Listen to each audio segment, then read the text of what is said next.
तो hello friends, स्वागत है आप सभी साथियों के एक बार फिर से आपके अपने यूट्यूब चैनल स्मार्ट स्टडी में। तो गाइस, इस वीडियो में देखेंगे विज्ञान के क्वेश्चन, सामान्य विज्ञान के 70 क्वेश्चन करेंगे फटाफट से, बिल्कुल तूफान से भी तेज। तो इस वीडियो को लाइक कर दीजिए, सभी साथी शेयर कर दीजिए। पहली बार अगर कोई भी साथी वीडियो को देख रहे हैं तो चैनल को सब्सक्राइब करके बेल आइकन को ऑन कर लीजिएगा। बिल्कुल तूफान से भी तेज स्पीड से हम लोग क्वेश्चन को देखेंगे, आप लोग भी रिविजन कर लीजिए। चलिए तो शुरू करते हैं गाइस, देखते हैं कौन कौन से क्वेश्चन है क्लास में। राजस्थान में तांबे का विशाल भंडार किस क्षेत्र में स्थित है? तो याद रखिए खेतड़ी में, खेतड़ी क्षेत्र में। आगे देखिए भारत की प्रमुख धान्य फसल कौन सी है? तो गाइस देखिए करेक्ट हो जाएगा चावल। आगे देखिए क्वेश्चन, पत्तियों के दो मुख्य कार्य क्या होते हैं?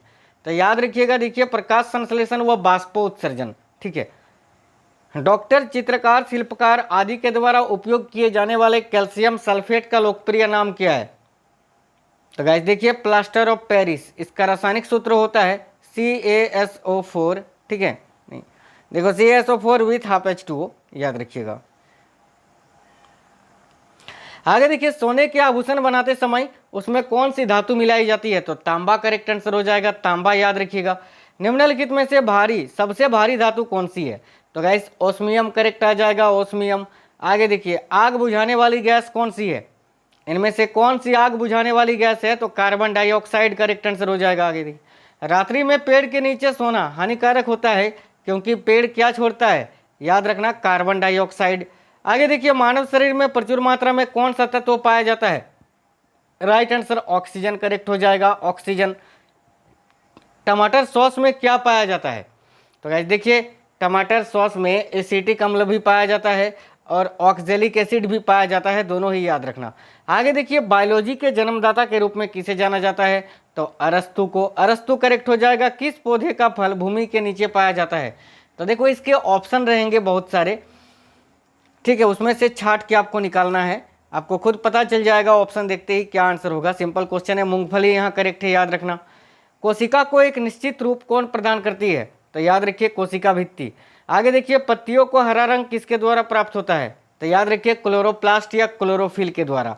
राष्ट्रीय पर्यावरण अभियांत्रिकी संस्थान कहाँ स्थित है? तो नागपुर में। भूरी क्रांति किससे संबंधित है? तो गाइस देखो उर्वरकों के उत्पादन से।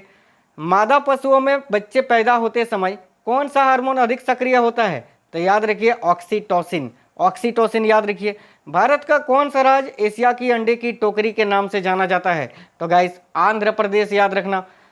भारतीय पशु चिकित्सा अनुसंधान कहाँ स्थित है? तो देखिए बरेली में। लाल क्रांति किससे संबंधित है? तो गाइस मांस उत्पादन से, याद रखना मांस उत्पादन। मुर्गियों की सबसे खतरनाक बीमारी कौन सी है? याद रखिए रानीखेत। दूध का घनत्व किस यंत्र की सहायता से ज्ञात किया जाता है? तो लैक्टोमीटर करेक्ट आएगा।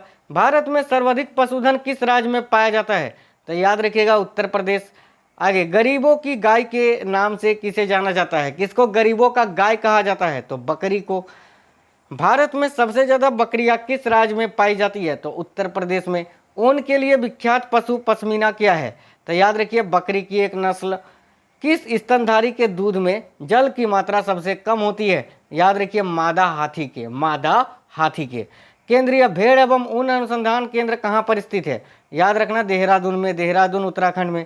मच्छर में मलेरिया परजीवी का जीवन चक्र किसने खोजा था? तो याद रखिए रोनाल्ड रॉस ने गाइस। आगे देखिए निम्न में से किसमें रक्त नहीं होता है किंतु वह श्वसन करता है?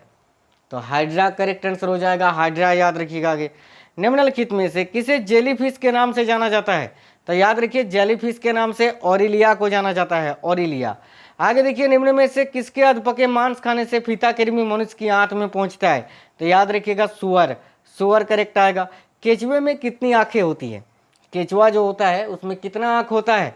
तो कोई नेत्र नहीं। केचुआ जो होता है नेत्रहीन होता है गाइस, केचुआ में एक भी आंख नहीं होता है, याद रखना। तितली की आंखें रात में क्यों चमकती है? तो देखिए राइट आंसर टेपिटम लूसिडम के कारण, बिल्कुल टेपिटम लूसिडम करेक्ट आएगा। समुद्री घोड़ा किस वर्ग का उदाहरण है? तो देखिए समुद्री घोड़ा जो है मत्स्य वर्ग का उदाहरण है। निम्न में से मलेरिया रोग का वाहक कौन है? निम्न में से मलेरिया रोग का वाहक कौन है? तो मादा एनाफिलीज मच्छर। आगे देखिए सबसे विषैली मछली कौन सी है? तो याद रखिएगा पाषाण मछली। आगे देखिएगा इस क्वेश्चन, सबसे बड़ा जीवित पक्षी कौन सा है? तो याद रखिए शुतुरमुर्ग करेक्ट होगा, ऑस्ट्रिच यहाँ करेक्ट आ गया। निम्नलिखित में से घोंसला बनाने वाला एकमात्र सांप कौन सा है? निम्नलिखित में से घोंसला बनाने वाला एकमात्र सांप किंग कोबरा करेक्ट हो गया। आगे पावोक्रिस्टेसस किसका वैज्ञानिक नाम है? तो गाइस पावोक्रिस्टेसस जो है ये मोर का वैज्ञानिक नाम है, मोर याद रखिए भारत का राष्ट्रीय पक्षी। आगे देखिए सबसे विशाल जीवित स्तनपायी प्राणी कौन सा है? तो वह सबसे विशाल जीवित स्तनपायी प्राणी है नीली व्हेल, नीली व्हेल करेक्ट हो गया। सबसे छोटा पक्षी कौन सा है गाइस देखिएगा, तो याद रखिए हमिंग बर्ड।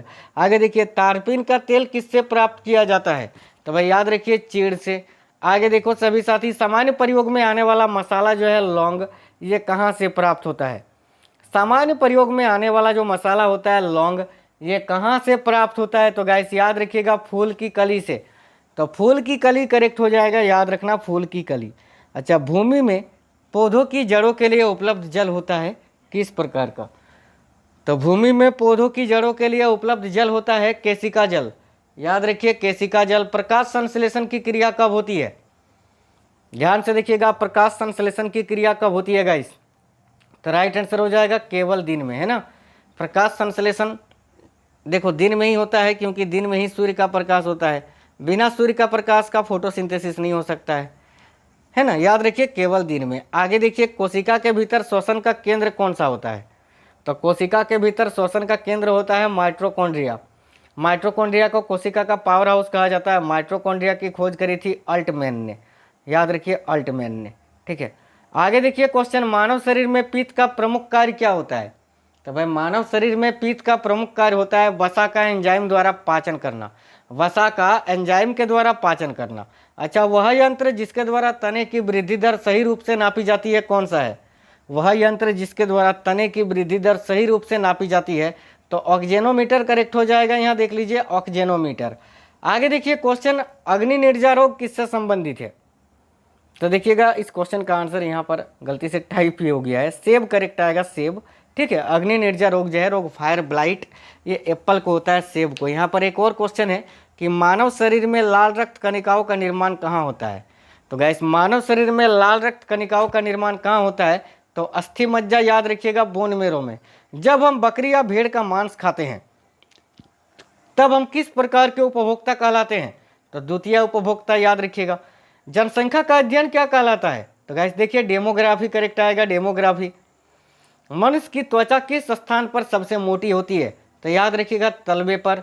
ऊर्जा के किस रूप में प्रदूषण की समस्या नहीं होती है?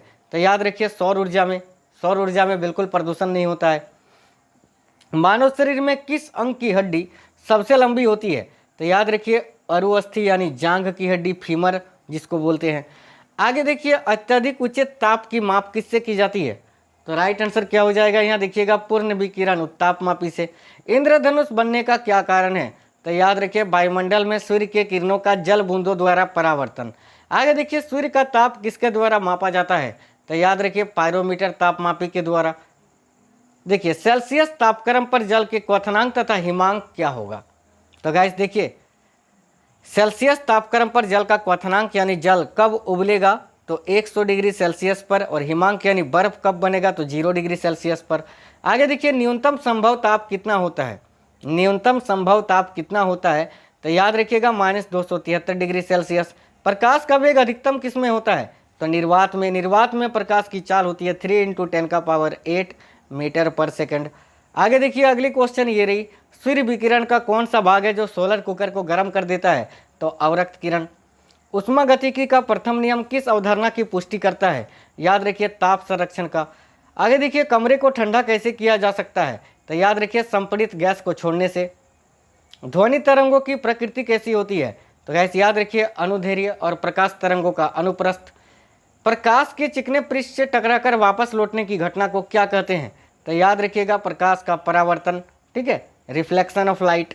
आगे देखिए चिल्लाते समय व्यक्ति हमेशा हथेली को मुंह के समीप क्यों रखते हैं? क्योंकि उस स्थिति में ध्वनि ऊर्जा सिर्फ एक दिशा में इंगित होगी। समुद्री जल से शुद्ध जल किस प्रक्रिया के द्वारा प्राप्त किया जा सकता है? तो आसवन के द्वारा। दलदली भूमि से कौन सी गैस निकलती है? तो याद रखिए मीथेन गैस। मांसपेशियों में किस अम्ल के एकत्रित होने से थकावट आती है? याद रखिएगा लैक्टिक अम्ल। तो गाइस ये वीडियो तो यहीं पर ख़त्म करेंगे, क्योंकि 70 क्वेश्चन थे टोटल, जो मैंने 10 मिनट में आपको कंप्लीट करा दिया। अब आप लोग सभी साथी वीडियो को लाइक कर दीजिए, शेयर कर दीजिए, वीडियो पे कमेंट करके जरूर बता दीजिए आप लोग को ये वीडियो कैसा लगा है। तो मिलते हैं नेक्स्ट क्लास में। ख्याल रखिएगा आप लोग, खूब अच्छे से मन लगाकर पढ़ाई करिए। इस बार एग्जाम निकालना है। आप लोग वीडियो को पहले लाइक करिए, फिर शेयर करिए अपने दोस्तों के साथ। पहली बार अगर कोई साथी आए तो चैनल को सब्सक्राइब करके बेल आइकन ऑन कर लीजिएगा। मिलते हैं नेक्स्ट क्लास में। जय हिंद गाइस।